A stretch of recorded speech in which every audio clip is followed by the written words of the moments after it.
earphones. Howdy.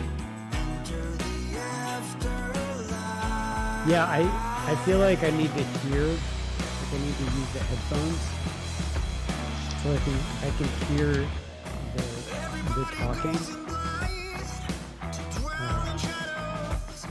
as well. You know, like professional people do. I mean, I'm not professional, but I'm wearing headphones today. Yeah, but like, if you're how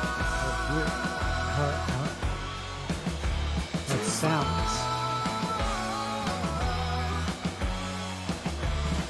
Because I know that you're supposed to do it.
Here.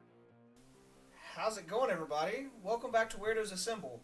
I think my camera's malfunctioning because I'm seeing doubles. What's up, everybody? It's really me. Oh. I took a trip. He got Yeah, I was lost. gonna say, you're tan. Yeah. Welcome to episode 37 of Weirdos Assembled. I am joined tonight, starting off with, obviously, my doppelganger, Rainy Ryder. I got Steve from Indy Ridge, What's up, everybody? and I got the Loose Juice. Oh, howdy. Nar may not make it tonight because he's planning on making a road trip as well. I don't know where he's planning on getting lost to, but I don't know. We might have to go out and save him. Hopefully he I was wondering about that. He said he's coming, but yeah, that's a Is far he- fetch to leave at 2:30 in the morning. So we'll see. Yeah. Okay, can we clarify where everybody lives? Because I still don't know, like 100%. So I am 45 minutes northwest of Nashville. Okay. So we got Tennessee. Mike? I am 2.5 minutes south of Memphis, but in Mississippi.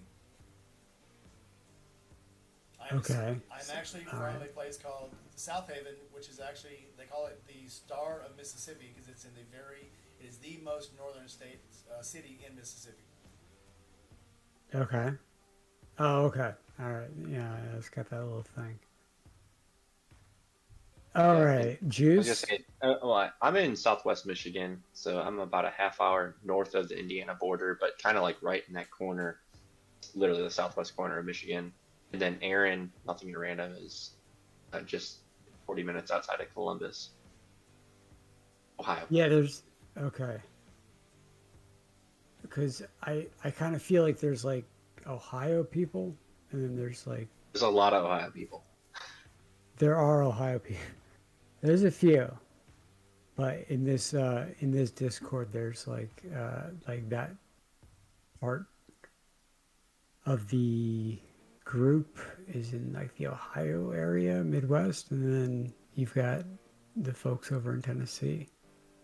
I need to look at a map and see where like it We got might Jerry plot and it out Pigeon because Forge right now. I mean, I would love to ride out there, but Oh, I love Pigeon Forge. I stayed in a place in Pigeon Forge called Beaumont, Tennessee, and it was in a freaking valley. And I stayed in a brewery, I think it was, and when I left my hotel in the morning, I looked out and I was in a bowl, and it looked like the bowl was full of white soup. That was fog. And the fog didn't lift till like 10 o'clock in the morning. It was literally in a bowl of a valley. It was freaking amazing. If you like bowls of fog.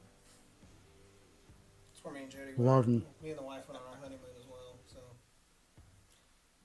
yeah, AZDZ says there's just a couple of us from Ohio in the Discord. I think they outnumber everybody else. I think the Ohio people, yeah. Not according to the guy that put in for Indy Ridge Insiders. He said he's the only person in Illinois or in Ohio.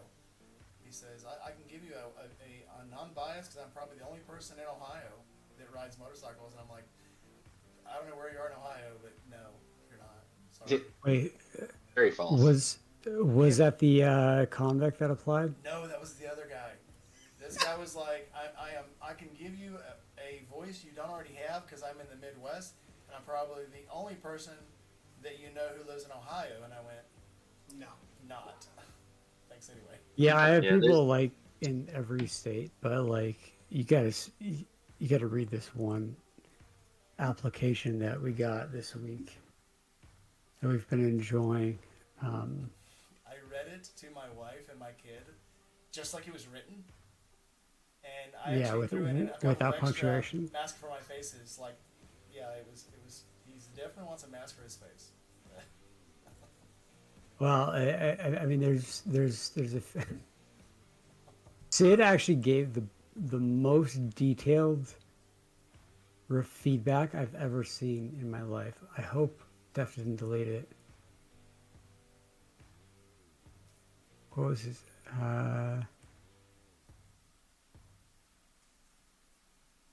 It was still on there last night because I read it at like 9 o'clock. I read it to everybody. You said, oh, this application or what he was talking about with Sid?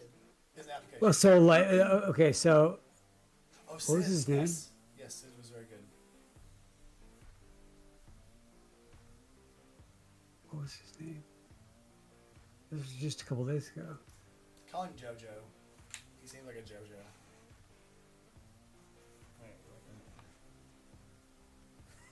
Yeah, I'm just gonna. Here, hold on, I was open Slack. I'm sure it's in.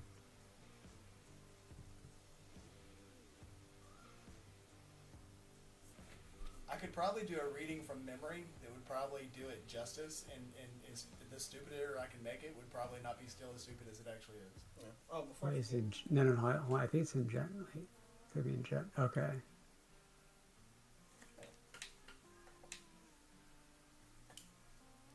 Ah, And there's not hardly anybody from the Midwest that rocks Indy Ridge.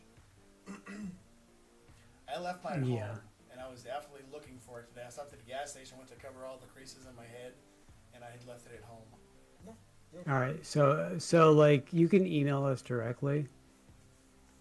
You know, instead of just kind of putting your name into a giant abyss that will never get chosen from, you can email us, and you know, if we like the cut of your jib, or specifically if Rainey likes the cut of your jib, Or if you know Rainey and Rainey says, "Hey, Steve, I want to add this person," I'll just be like, "All right," and I've got 8,000 other things going on, so he just, I'm hoping he's not adding people like this. Okay, so the subject line is, so he wrote into us. This is like a personal application. The the subject line is donate, and I'm gonna read this to you how it's written. Take a deep breath. I think I need one. The anticipation's killing me. Oh, I got a customer calling me. Do I answer? Yeah, fuck it, 7 o'clock. I'll be calling me at 7 o'clock. I wanted to see if you guys can donate me my first pair of boots and gloves and mask to go over my face. I got my first motorcycle, but I did not have all the stuff that I needed, like a pair of clothes, a pair of boots, or a mask to go over my face when I'm out riding. It's impossible for me to afford all this stuff because I have 9 small children and a baby on the way, and me and my girlfriend are on a fixed income, and I just got my first motorcycle, and I don't have a pair of boots or gloves or a mask to go over my face. I hope you guys are able to donate this stuff to me before this is my first time riding a motorcycle, and I love it. I just don't have the accessories to go with it. I live in Springfield, Missouri. Gives his address. I hope you guys can help me. Please, thank you. So that was the application. Steph, being curious about, because he's got kind of a unique name, looked him up, found his mugshot. A 40-year-old was listed as being under supervision. He was listed State Department of Corrections below. Domestic assault, a secondary domestic assault, endangering child welfare. There was actually an article written about it that she found where it was like, it's just like, it's got to go up there for the most crazy person who's like, hey, I think I'd be a. I've had some crazy ones. I've had some really crazy ones, but this guy was like, he was not good. He was a strange one. And I did not want to give him anything, especially a mask, because he's so enamored with the mask. I'm pretty sure he's going to rob a bank with it. Yeah, and it's probably not a good look for the company. But we could be on the news. All the bank Yeah. Let's Yeah. But she found his mugshot, and he's exactly the way you would look. Definitely not wearing a shirt. Yeah. No, like that's a given. There's no shirt on this individual, and it's like, yep, that's who wrote this. That's for sure.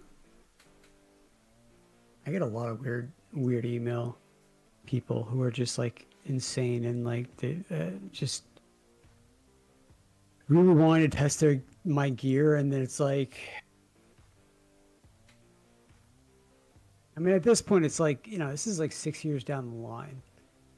I know all the problems with my stuff or a particular issue I'm having before probably anybody else. I sent now on like this new stuff. I ordered small batches of like hoodies, jackets, stuff like that to give them out to you guys, because that's new for me. Right? So like apparel, t-shirts, obviously. You guys, a few of you got some of them, but the actual massive fuck ton of t-shirts that are being shipped to me that I'm the screen print here with a friend of mine. It's like the apparel aspect, I want it to be relatively consistent across the board. Like, I don't want an extra large to be like some kind of like just huge variations between this. So the hoodie, it took them, I rejected all 4 of the pre-production versions. I told them why they fucked up, how they fucked up, why they made this decision. And like, I'll send them like 5-minute clips And when I say them, I say my counterpart, our tannery in Pakistan, on WhatsApp, and it's like 5 minutes at a time, but it's like an hour long, and they have to watch them. And I did the same thing, and I just I'll take an X-Acto knife and like a box cutter, and I'll just take this jacket and I'll just cut it open, and I'll inspect the Kevlar, I'll inspect the lining, I'll inspect the stitching, I'll inspect every possible thing, and I'll learn about garments and how garments are put together in the actual process, because I have versions that I can compare to, and I'm like, well, in version 2, you guys use this type of a grommet that seems to be much stronger because it's rubber. On version 4, you really cheaped out by using a plastic one that I can pull off. That means that when you pull on your drawstrings, that grommet's going to come with it eventually. So it's just like they just have to hear me scream at them for like, because it's like, you guys can do it or you not, or like you can't. Like, but like, stop wasting my time. So crazy. And just like the material and like the like the gray swatches, it's like every time I get fucking gray, it's a different color gray, and I'm like, do you think I'm not looking at this and saying like, okay, here's what you sent me as like a sample, here's version 2, here's version 3, here's version 4. It's like, what are you doing? Like, why are you making this more difficult? And it's mostly because, you know, they're just trying to get what they can get locally. But in reality, you need to procure from your own mill, which is what we did for the shirts, from one of the best mills in Guatemala. I'm excited for the shirts. I've not gotten one yet, but they look really good. Well, no one's gotten one yet because I got 3 blanks. I got the... And this is kind of like annoying, but so I showed you guys the color dip sample, right? Not me. I don't think so. Yeah. You guys can talk amongst yourselves. Thanks, Dad. So, hey, I would say thanks, Dad. Like, you talk about hoodies, I'm like, I'm ready for a hoodie. We're getting into cold weather season up here. Like, I'm bring it on. we got up to 106 on my drive here today. Oh my gosh. When I left, So, when I left Memphis, it was 106. which bike did you end up taking, or is that a secret? The Harley might have actually overheated on the way up here if he'd have taken it. Yeah. Oh, Jesus, it would have been fun though. I mean, you had a great adventure story. No, I think so. Me and the Harley have come to terms. So now that I know that the Harley likes to stay at about 4,000 RPMs, it's running great. It doesn't stutter. It doesn't seem like it's losing power. I always keep it at about 4,000 RPMs and it just runs. So this is a color dip sample. They all kind of, depending on the light. I mean, I've got some blue light. It's supposed to look different because to me, they don't look different. Yeah, yeah, they don't look that different. If you look closely and you're looking at a bunch of different lights, they kind of do. But it's like I have to approve one, right? And it's like they're basically all black. And then so I approved one, and then I got the black, and it was kind of like a blue black, and then I put a black shirt next to it, and it was like kind of a blue black, but fuck it. Like, so I guess the black is kind of like a blue black, and then the heather gray is darker, which is good, and then the white, like it's definitely the like one of the nicer t-shirts that I've owned, and the screen printer, who's been a friend of mine for a long time, he's going to do a good job. So they're cutting and sewing, and they're going to send out a ton. A lot. So that'll be fun. So the video you sent of the woman sewing, where was that at? Was that actually in Guatemala. So this is a kind of a unique manufacturer, and that they're American owned and operated, but they pay really well in terms of Guatemala. Like the conditions are good. They do a lot, you know, if you're into the eco stuff, like a lot of the, it's like they have no, you know, they have a list of all the things that they don't do. And so, you know, essentially like they can't do like an acid dip for like a hoodie. So, you know, certain effects because of chemicals and shit like that.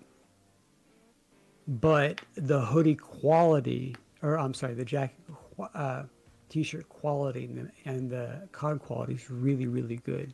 And I didn't understand how much goes into making a fucking simple t-shirt until I went into this process. Like I had to approve, like not the neck itself, but like the actual neck, not like the thread where it connects or anything like that. Like the actual collar? That's irrelevant. Yeah, so if you just took off this piece, I had to approve it. And it's like, okay, well, do you want kind of like a waffle or like how tall? And the stitching between the neck and then the taping. And then like I had to do, I'm sorry, Mike, I'm just boring you to death. And then I had to adjust sizing and grading for an American motorcycle audience. Let's say that. Rita Biggs. Yeah. So it was an interesting process. I'm the only one who has that cut, which is really good. And I placed the order of the hoodie. It doesn't have any of the branding on it. It doesn't have any of the tags or anything like that. It's just a small order to see how they fit and how you guys like them and if they're comfortable, if they can do it consistently.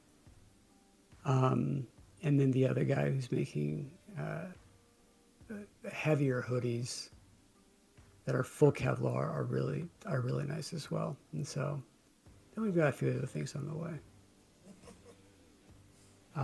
So we actually just confirmed that we're gonna add on another. We're gonna go into 6,000 square feet. Awesome. Congrats, man. That's great. Yeah, I guess. So I mean, like, red shirts? what's up? No indie red shirts?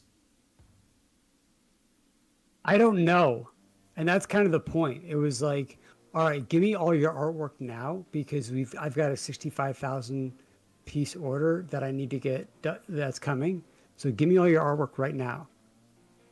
And I'm like, guys, give me artwork that you have, and I'll make you guys shirts. And that's exactly how it happened. I didn't have any I've had artwork that I've collected over the years for Indie Ridge, but it's like I gotta think, I gotta really put thought into what an Indie Ridge shirt even looks like. You got a lot of really good designs though. Like especially the stuff you use on the boxes. I think working with those artists to try to do Indie Ridge shirts, I think at least in my eyes, like that sort of stuff, I think would sell really well. Just knowing like the amount of like effort and detail you put into the boxes, like the box is one thing, but like a box you can wear. I mean, that's a different story, right? Yeah, and so like I do have. It's a little complicated with the skull because it is, you know, screen printing and you know, 4-color printing off of like a press is different. I do have the hawk in vector, meaning that I can actually print pretty well. And I've been thinking about it. Thanks for stopping by, Brian Ray. Sorry, keep going. But it's like, you know, you also need to think about, okay, like when you go to your closet, what are the first shirts that you pull out? And so I've got all like my t-shirts that I pull out of the closet first that are like right there. And I'm looking at them like, what do they all have in common? And so it's like, what makes a person pull out that shirt? And so there's like the psychology behind it. And it's like, it's not just like, okay, well, you put this here and you put something on the back and you're done. It's like, okay, well, it's got to be the best quality shirt. That's why they're really good quality actual shirts. But then you got to think about the psychology of the person when they're opening their drawer and what they want to wear, what they think they want to wear versus what they actually wear. And it's like, it's just like it adds such a level of like complexity to my life that is you know, I'm wearing like a blank shirt. That's it. You have a giant Harley Davidson on yours. I don't know what Goon's wearing, but some light, and then you got. I've got a Brap Star shirt on. I was you were joking about like, or you were saying like, you know, how do you pick your shirts? Like half of my shirt drawer is all either Brap Star or directly like Shade Tree Surgeon or other stuff. Just because of like the amount of events that we go to, I feel like so many of us that are just like, yeah, we just wear Brap Star stuff. Like it's like almost like a uniform at this point. Yeah. At that point though, like I'm ready to like throw in some stuff that isn't like just Pepsar or just from those events. Like event T-shirts are cool, but like something a little bit. I mean, I have so many. Nice. I have so many Red Rum shirts that it's just like I just grab the next one. Yeah. But I would, but then you got to okay. Well, now I want to think about okay. Well, how does it present it on the site? Because these are not Indie Ridge shirts; they're Goon shirts, and so you would sell them from the site, and I would give a portion of the sales. I mean, the shirts that I give to you guys individually, and you guys, I don't know what kind of platform you would want to sell them on, how you would sell them, or how that even works. That's a different thing. But like, if I sell like a Goon shirt, or I sell a Loose Juice shirt, or a Keaton Rainy Rider shirt, or Bride the Biker on my site, then I'm gonna keep a little bit of it. Like, okay, come on.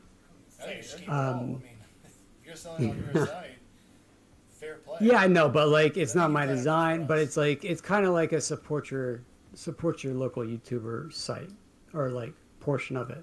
So there'll be Indie Ridge designs. There'll be like support your local areas. And I've been thinking about it in my head for a long time. Thank God I don't have any fear and I don't have to make decisions. But that's what it's like. Okay, well, how do you want to present this entire thing as it grows? As lifestyle stuff gets included. Now, the jackets do have Kevlar and they have protection. So lifestyle, it's lifestyle. They're really nice, but they are, they do serve a purpose. But, shirts, like that hat you're wearing, I don't sell that hat. Yeah, pretty I exclusive. just don't. Clip. It's one of the fuck up hats. But then I'm like, It's a perfect little detail though. it's actually not a fuck up because there's like 50 of them left. And I bet if I put them on the sale or on the site and I call them the Los Angeles, Georgia hat, they would fucking sell really quick. I love it I for can that almost reason. guarantee you. Because it's like there's only 50 of them left. Like I didn't sell them because it said Los Angeles, GA. So it's the Los Angeles, Georgia hat. There's 50 left. And Cameron's not agreeing with that. I'm trying to show it. when they're gone, they're gone.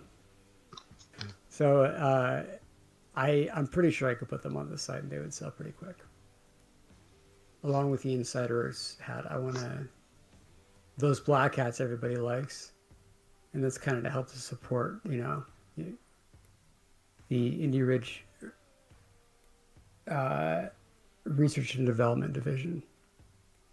I give the Insider hats away at trivia night or trivia day, I guess, at Throttle Company, and so and that's what I probably plan on doing with some of my shirts is doing.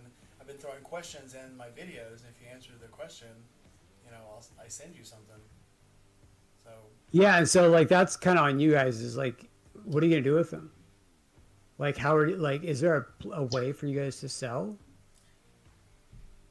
We could How- probably, like- but I don't really plan on selling them. I plan on kind of rewarding my watchers and my subscribers that are faithful and they watch the videos through and pay enough attention to actually answer some questions and do research. I want to reward their faithfulness. So I'm probably not going to sell a whole lot of them. You know, I might sell some when we go down, and I might, if I do sell them, I'll take them down to Forgotten Angels, sell them, and give all that was the my money to thought. Forgotten Angels. Yeah. I don't have a website set up for that yet. I think long term, I'd love to do that, but short term, I'll probably do what I did with my hats and just like either make it a Patreon tier feature, or if you want to hit me on Instagram and like, I'll just, Because they are actually I'll like the tell you- nicest tell you shirts what, that I yeah, own. you know, that's all. Like, I would love to sell them, but I've got a fairly small audience. I think it'd be a lot cooler to do kind of like what Mike was talking about, do some giveaways, use them as a tool to like build your audience rather than just like, give me money, please. Sure. Yeah, I mean, people Well, are, you know, yeah, for I mean, example, well, that was my idea for you guys. Is the YouTube and the content creation space is like a money pit. Hopefully, you guys can sell some stuff, and that's why I didn't want to print in large quantities down in Guatemala and then have like fucking like 500 Rainy Rider shirts, and I'm like, okay. Well, I'm working on a Weirdos Assemble It's a site. great idea. Yeah. I'm working on a Weirdos Assembled site that has like a page for each of us, and then if we have a store, it'll have a place for the link at the bottom, and it would take them to that link. I like the idea. So like, I like the idea of having a lot of products in conjunction next to each other. So like, okay, so, and it would essentially be kind of drop shipping. I don't know how it would work. But it would be like, okay, well, this person purchased this shirt. We already have fulfillment set up. So everything will be tagged and bagged. That's the nice thing, is if you guys have stickers, send them, and you want to include them in, with, like, because he's going to screen print them and then bag them. And if I have like a sticker that I want to put inside, he'll put them inside. And then he'll seal them up, and they're done. So and you guys don't have any kind of way of fulfilling stuff, but we do. That's what, everybody pretty much does for the first half of the morning, is just fulfilling orders. So it would be interesting to have all that kind of stuff next to each other, instead of like taking it like one central location where it takes you to a bunch of different places. Have everything centralized. You can obviously have links to everybody's channels and stuff, and their content and stuff like that, Instagram, those kinds of stuff but to having like a centralized store. Yeah, I we think talked it's- pretty extensively about this. It's just the problem. The thing that you have that we don't is like a centralized inventory. So the problem, like what we would run into trying to set up a website, because we talked about like how we would even do that. The problem is that all our stocks, theoretically, if we did it that way, it would all be in different states, different locations. So then your shipping costs are. If somebody wanted to shop at the Weirdos Assembled store and shop from every channel, how do you? I mean, like it becomes ungodly expensive to ship. That, like, whereas like if you have a centralized inventory, you're shipping from one location, or you're not having to charge or account for that cost like multiple different times, and then taxes and like there's a whole bunch of like how do you dividing up profits. Like it got really sticky really quick, so that's why I think you like stuck to that idea of like we'll just have our own little stores, but a centralized like landing page. Yeah, but then it's just like, okay, well, now you're at a page, now you got to click off that page to go to a different store. And it's just, it doesn't make as much sense. Instead of like, okay, so it's easy to set up what's called a webhook, where it's like if an order comes through that page, we get an order that needs to be fulfilled through our queue. And we just fulfill it like we would anything else. And we would create the shipping label and mail it out. It's not hard, fast. We're very, very fast at it.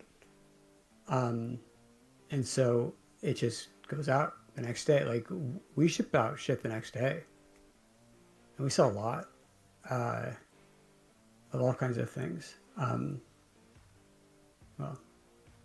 a lot of different SKUs. So it's not actually hard to fulfill from a one centralized location, which would be our location, my location. And so when an order comes through the site, it's not coming from 8 different sites. There's just one webhook that says like, all right, this person bought a small loose juice shirt, and then we fulfill it, send it out. Now, there's obviously ways of like pretty simple to calculate it up, what's sold what and how it all works. And it's not complicated. I've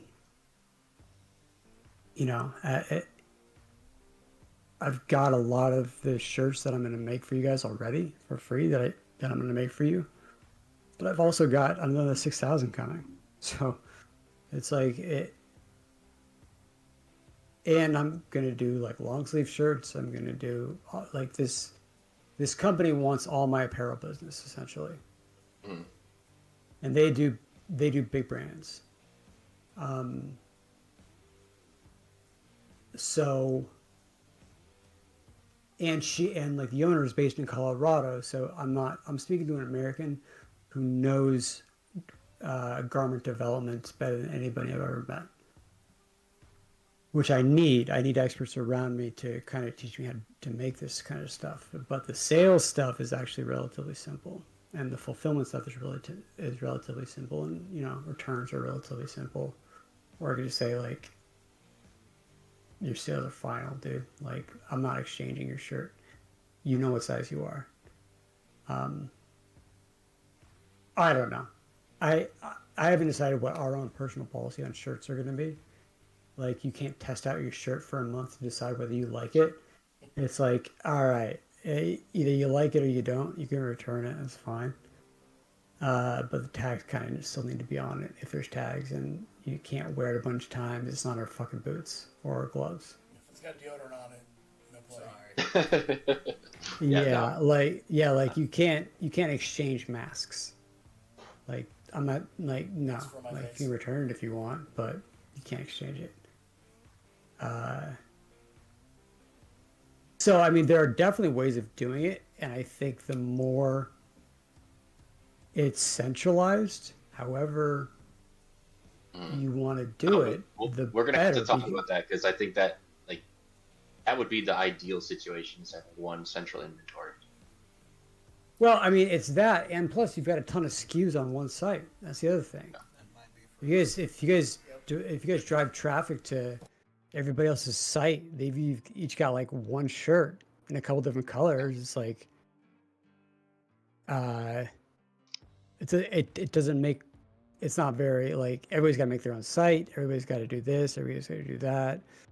Like, it's a lot. Yeah, and I think part of the struggle in Rainy and Goon, I don't know what they're doing, but I think part of the struggle is like we're pretty small time, and it's like, are we at the hobby level or are we like trying to drive like business? So we're like in that weird gray zone of like we still all have like other jobs that we do on a day to day, and I don't like. Are we ready to like make that leap into okay? No, like we're really just pushing the brand, trying to push like our own individual brands like in a real way that would be like sustainable as a income source. Like I don't at least me personally like that. Not quite there yet, but realizing very quickly like it could get there, and we have to figure that out. So yeah, I appreciate you kind of partnering with our little channels and just like trying to help us navigate what this could look like for us. Yeah, well, it's like John from Cycle Fanatics. Like, what the fuck? He didn't start with over 100,000 subscribers, and it's like, is every big motorcycle channel or every big YouTube channel or every motorcycle foot brand that exists currently, are they the only ones that'll ever exist? And the answer is no. Mm. And so it's like, that's basically, it's like nobody told me I couldn't do it. And I don't really give a shit if they did. But there's no gatekeepers anymore because I don't have to work with retailers. That was the big thing in the mid 2000s. Like a lot of people, like the sales reps, they were the gatekeepers. So if you wanted to be in that store, you had to get this, you had to get that, you had to get this. Like they kind of controlled the inventory for retail. Hmm. And this was all throughout the 2000s. And then online commerce, which really didn't even really hit until like 2014, 15. It didn't really turn into what it is now. I mean, shit, that Right. was 8 years ago. But like, I send shit directly to a customer. I have a very easy exchange and return system that I created from scratch. So you're buying a boot, and I try to give them as much advice on what size they should buy unseen, but it's like, I don't need retailers anymore because I can do it myself, and the fulfillment's relatively easy. But that's because I've set it up, and it took years. Yeah. And Oh, definitely. you guys don't have that. Like, you guys don't have time to fulfill stuff. I mean, like if you did, like that's great. If if you have stuff to send out, that's awesome. Mhm. But you also haven't been doing this for Very small time. Yeah, I think I don't even know the exact age of my channel. It's less than 2 years though. I think I've been doing this about a year and a half. So I've not even been doing merch, but for like the last year, how and many it's all been. subscribers do you have? I have 262, which my goal at the beginning of this year was like I want to get to 500. It was a little bit arbitrary, but it still feels like it's attainable with the type of What? content that we do and the people that we kind of pitch to. Um, we usually have like peaks around the spring and the fall. So summers can be kind of stagnant. Winters can, depending on what you do, can be a little stagnant. But there's like really like you could jump in subscribers pretty substantially depending on the time of year. Well, I can tell you exactly why that is. So there's people either or they're either writing or they're not writing. They want to watch YouTube. No. Out in the Midwest, Uh, that's a thing. That is a real 100% a thing. there are so like I'm updating our site right now. I'm just refreshing all creative because basically second season is here. So August, September, July a little bit. People have, it's hot. It's real hot. People are writing less. They're Mhm. watching less. The season starts in about March. Really picks up in April. Really picks up in May. And that kind of, it picks up in June, and then it kind of goes back down again. And then we get into fall, where finally it's going to cool off relatively soon here in California. So people start watching a lot of content because they're writing again. And so that's why. It's not because they're either writing or watching YouTube. It's because they're writing. And that's directly correlated to sales. And then you've got, November, December, which is holiday stuff. Yeah. So, depending on what kind of content you want to put out at the holiday, like, so I know, I very much know the life cycle of like what a motorcycle rider is doing at any given point in time. Everybody's bought their gear at the end of August, but they bought it a while ago. So, and it's cooling down again.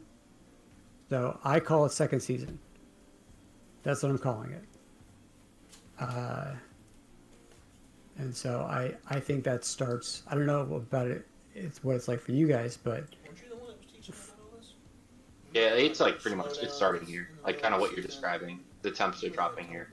So yesterday it was 95, today it's 76, and it's yeah. the So outlook of it is like that was the last of the heat for summer, and I think we'll be back in. I know. We're gonna keep Heat rubbing that index in. of 114 today. Oh no. where Fucking Tennessee. where It was 106 when I left Memphis. That's without a heat index. That was the temperature. It was 106. and there's humidity in Tennessee. I'm assuming Humidity was about 60%. 60 Oof. It's fucking is miserable. bad. 3.6 Ronkin, not great, not horrible. But good news is, on the way home, it's going to rain and hail. So That's the thing about the other states is you guys have a lot of different shit going on. But the point is that fall generally for most riders is a pretty good time to ride. It's a season I'm going to miss out on this year. And what's Sorry, funny, so Ken. I passed through Piney Campground in April. We stayed in the Piney Campground, and at night it was 52 one night. It was beautiful. I mean, couldn't have asked for better weather. I was freezing my ass off. That second night when it rained, I was freezing my ass off. I was loving it. I was bundled up. Yeah. April's a little early for the season. Like March is when I see stales like start to like ramp up quickly and through April and May, depending on where you live. But that's first season. And now we're about to get into what I call second season. So that's finally when, because it's 105 here, and I'd like to ride. I don't have the time, but frankly, I wear all my gear. I don't wear a t-shirt. At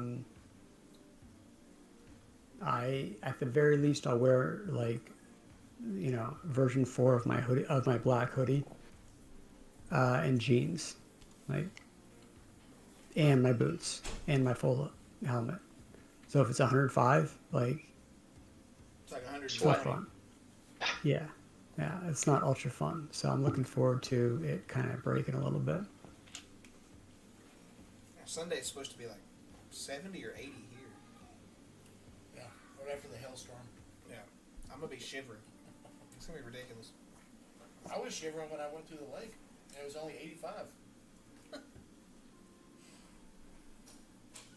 But I was going. So So to kind of circle back though, and we're at varying levels of getting that monetization zone in YouTube. And I know Rainey, just because, well, you're in that like about 800 now, something like that. 845, I think. The slog from like no subscribers to 1,000 subscribers, that could take years. For some people, if you make really viral content, it could happen in a week. But the type of content we do, it's just like our channel is the type of content we do. You got to slog. You got to stay consistent. I think that's the one lesson. Like I have to keep telling myself, make content. I always try to do at least one video a week. But honestly, if I really want to grow, I got to do more than that and do shorts. It's the Short shorts, content, I think, hate that it. got me going. Because every once in a while, I'll get a short that's 10,000, 15,000 views, and that's what gets you out there. Yeah. I got more views, and it's still compared to like Shade Tree's channel and her Two Wheels channel, I got 800 views on the Little Sturgis video, and I started not to go. I wasn't gonna go because it was like 102. I'm like, I'm not driving all the way down to, on this Harley, 102 degrees down to Little Sturgis just to be there for 3 hours. Lo and behold, I did it, stayed like 6 hours, and it's gonna be one of my biggest videos. In 48 hours, I got 800 views. So you never know what's going to hit. You never know what's going to hit and take off. And for me, that is taking off. 800 views for me is huge for a long form video. Yeah. And I think at some point, and maybe y'all feel free to disagree with me, but when you hit like that 1,000 subscriber mark, it just seems like you start making partnerships a lot quicker, and then you just grow a lot quicker. But it is a slog. Like if your goal is to grow an audience, like this first little bit is, you just gotta tough it out. Well, I mean, this is something that I told Bry a long time ago, and it's something that I tell myself. It's that, you think this isn't a slog. Like this is hard. Everything about owning your own company and coming into an industry that no one's ever heard of you, and coming out Yep. with a new product, and then trying to get traction, and then get support, and then get loyal followers. So they're not even like they don't even know you. They, you need to take that within a few years and circle to where they're die hard for the brand. Yeah. Fucking hard. It's really hard. And I don't know. Maybe I got lucky.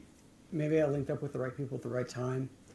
I know I've got a lot of people who have supported me, and I've talked about this a lot. But um, I also have answered probably 10,000 phone calls, and that gets around. Hmm. Make me feel fat. I already destroyed mine. So Bry, when I first met Bry, he was at maybe a few hundred. He's at 4.5 thousand now. And took him as long as it took me to, get my name out there. I think Brian said he's been at it, what, 5, 6, 7 years now? It's like we officially started Indie Ridge in 2016. Officially. 8 years. So we incorporated in 2017. We were kind of trying to decide what we wanted to do with this. I bought out my partner's half of the company because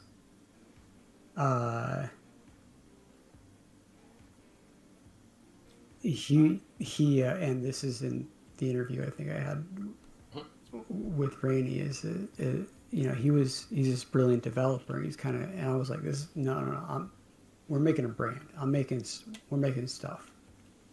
We're making good quality stuff that I don't see on the market. And it wasn't really his his skill set is different. So he got kind of bored. He got a really good job offer. I'm like, let me buy you out your half. So we came to terms on an evaluation at the time. This is 2019. So 4 years ago. Still, none of you had ever heard of me. And,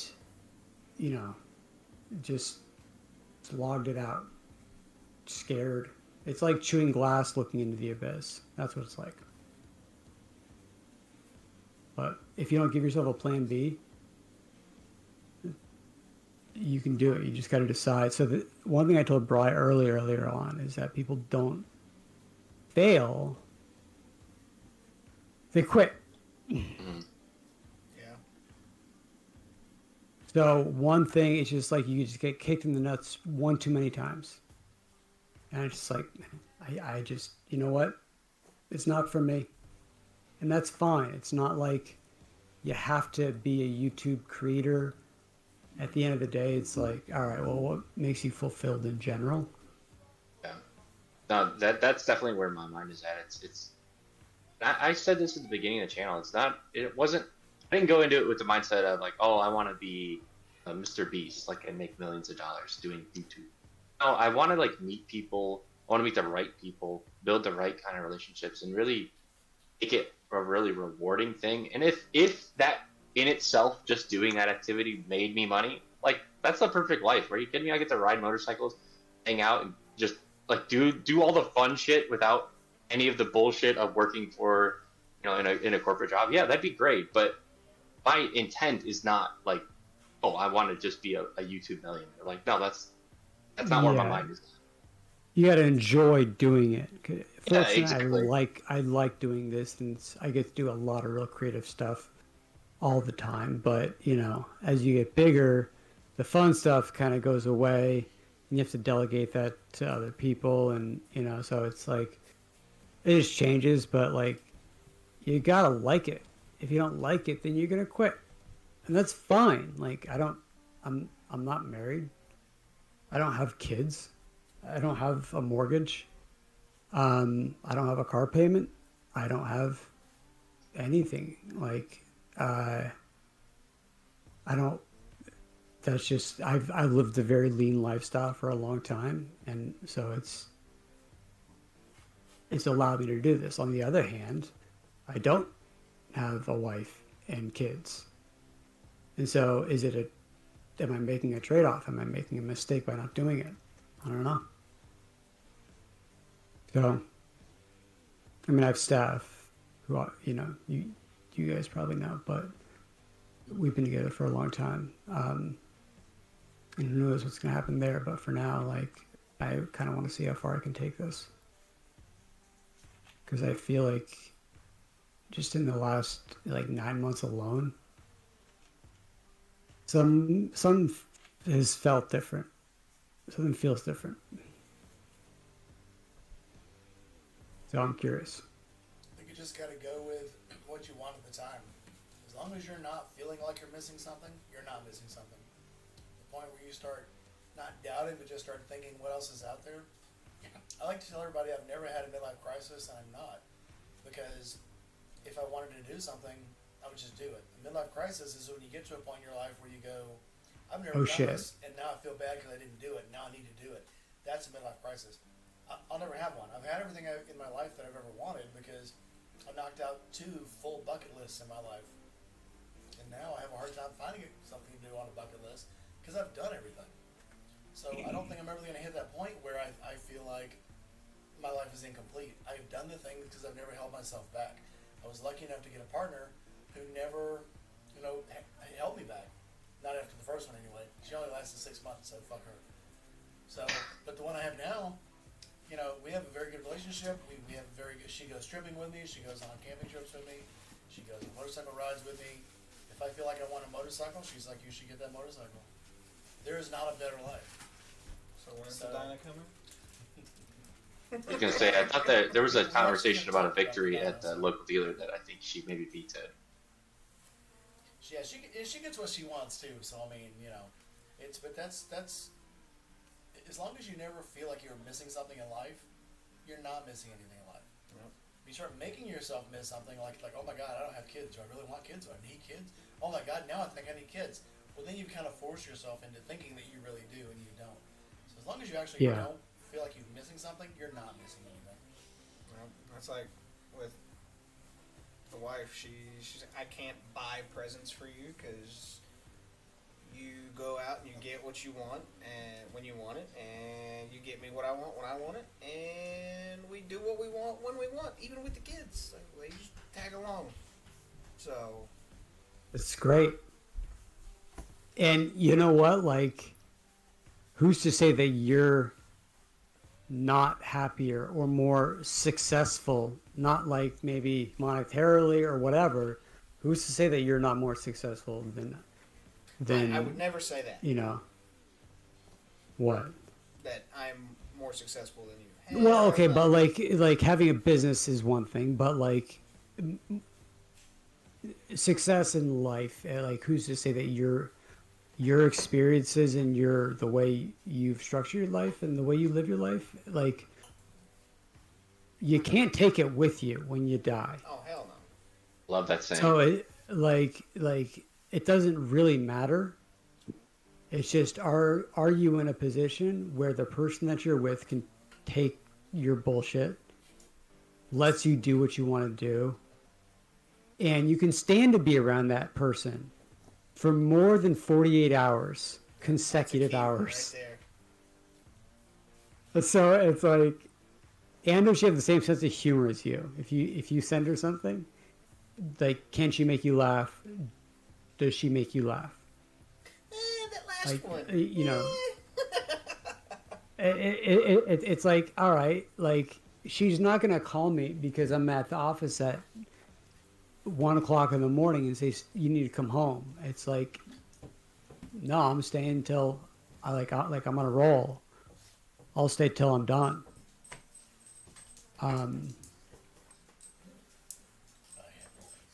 So that's why, that's partially why I don't want to have kids right now, is because I don't know if there's ever a good time to have kids. That's what my brother tells me. He's like, yeah, there's never really a good time or a perfect time to have kids, but I'd really rather be, and he's like, people have had kids with a lot less, and it's like, yeah, well, was that the right move for them at the time? I don't know. So I don't feel like I'm missing out, and I feel like this is fun, and that's it. I'm gonna see where this goes. Either it's gonna I'm gonna drive it into the ground, or it's gonna turn into something, or it's gonna. Who gives a shit? It's one thing I'm very happy about with my wife is she wasn't the most thrilled that I wanted to start a YouTube channel, but she supported it. She's like, if it makes you happy, then full send. There you are, sir. Mine supports it. This was my, hey, you're going to Goons, you need this. So she bought me a vlogging camera for her early birthday present. Oh, that's awesome. And Goon is very jealous. I'm not gonna lie.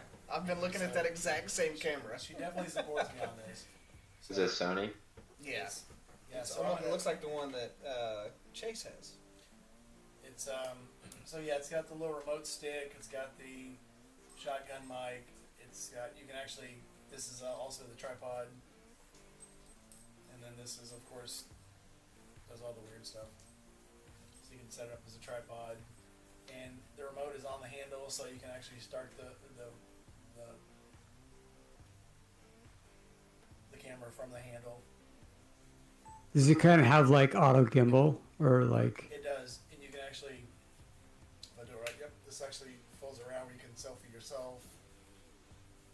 If I don't, I'll have it locked. That's right. There we go. That's kind of the point. Is that like if you like doing it, and it doesn't make you crazy, and you're not obsessed about the algorithms and like, all right, well, what hits, what's not, and you're not obsessed about that kind of shit. You just like doing it, then you do it. It doesn't feel like work. It feels like having fun with my friends.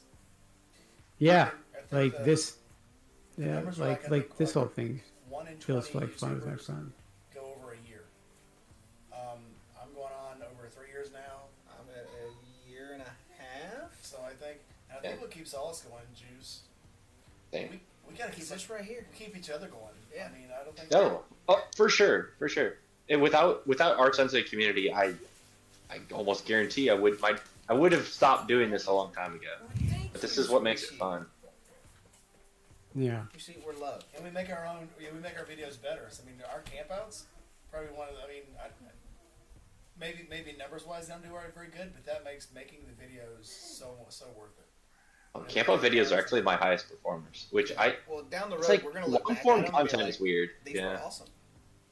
Yeah, and that's a whole other thing. That's the whole other side of this is like, even if this all doesn't work out, like I've got a really cool like video diary of the cool shit I did when I was able to do it, and I don't know, like more than anything, I think that's gonna be really cool to like one day look back or have other people look back and just like, you did all that, like, yeah, it has like it's all just on the internet. I don't know. I think that's kind of neat. That's why I started it. Yeah, I wanted just one, a record, but two, my family kept wondering what I was up to, and I didn't want to call everybody. I'm like, if you want to know what I'm doing, here's my video.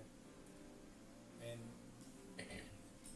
I actually, it's weird now that I'm not at 1,000 yet, but it's funny to see people at work tell each other that I'm a famous YouTuber. So if a new person comes to work, they're like, yeah, that's Mike. His real name is Rainey. He's a famous YouTuber. And I'm like, get the fuck out of here. It's all relative, though. You are famous to them. You're famous, man. But and that's now I like have the commercial, and the commercial is going through the freaking roof. So, even my boss asked me today to send him a copy of the commercial because his wife wants to see it.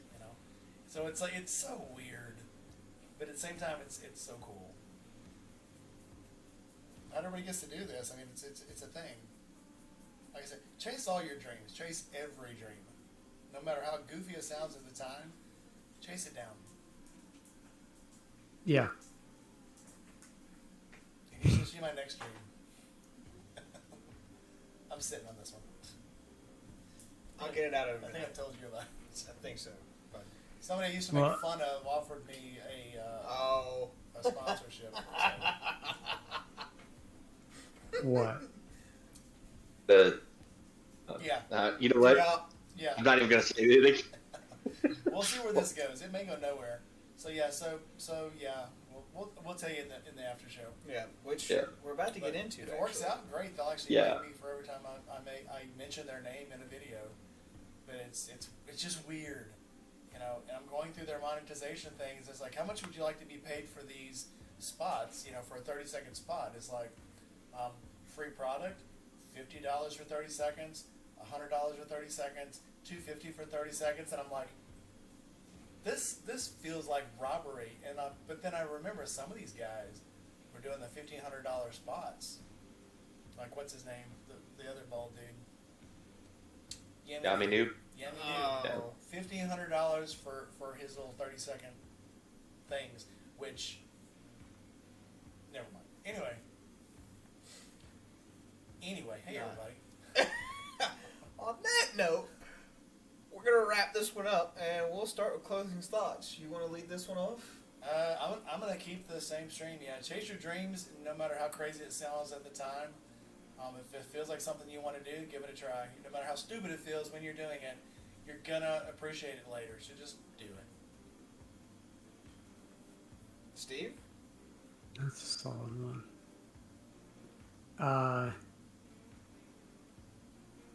There's a Steveism that I created. I create Steveisms from time to time, and I don't know if I've said this on this channel or not, but a lot of people live their lives like they're waiting in line for the roller coaster. They don't realize they're already on the roller coaster. And so they get to the end, and it's like, wait a minute, what? I thought the roller coaster was about to start. Like, no, you were on the entire time. So, like this now, you guys are on the ups and downs. You're on the roller coaster. You can either enjoy it, or just think, oh, I'm going to do this in this amount of time, and this amount of time. And it's like, no. You're on it now. You're on it now. So that's the Steveism.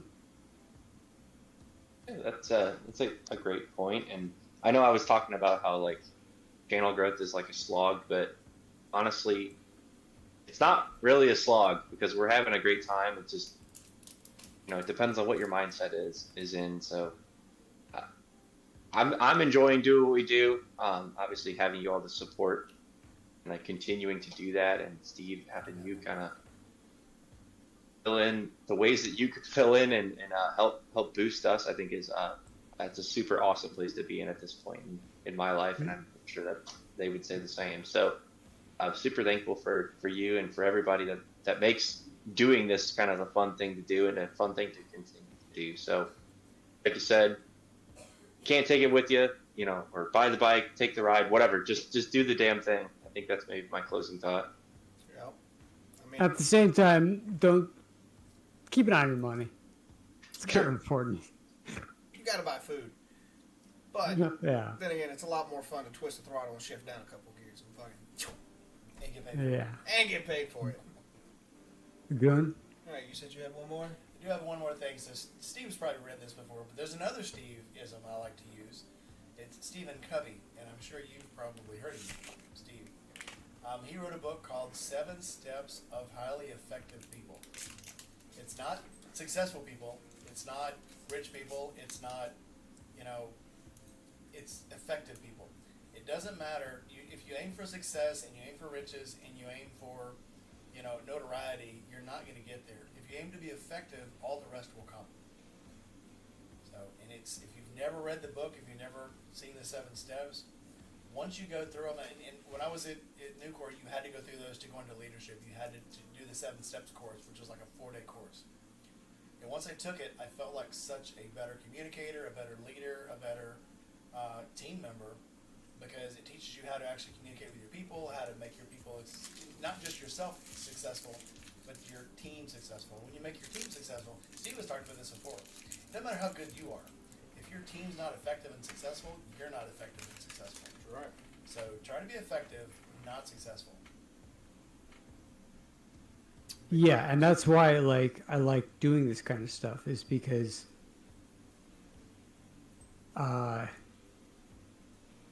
it gives me an opportunity to give stuff out and put stuff out there. And we talked about this last time. Like, you might give something to someone and they might give something to someone else. And in the end, it all kind of makes its way to where it should go. So if you have the capacity and you have the ability, why not? Yep. So I agree. Buddy. Well, there's not much left to say on this one, y'all. We will see you. This will actually be the last one that I host for a while. For how long? While. So, yep, next Friday I will be in Nashville, actually not Franklin, Tennessee, on my way down to, and Juice will be with me, so we might stream from the hotel room. Oh, Yeah. yeah, that is next weekend. Next We'll all be weekend. there. Steve, you want to fly to Nashville When? next Friday? Next weekend. Next Friday, Saturday morning, we're going from Franklin, Tennessee down to Jack Daniel's Distillery for the tour. Let's talk in the after show. All right. All right. We'll see you guys next week. See you Have a next good week. one, y'all.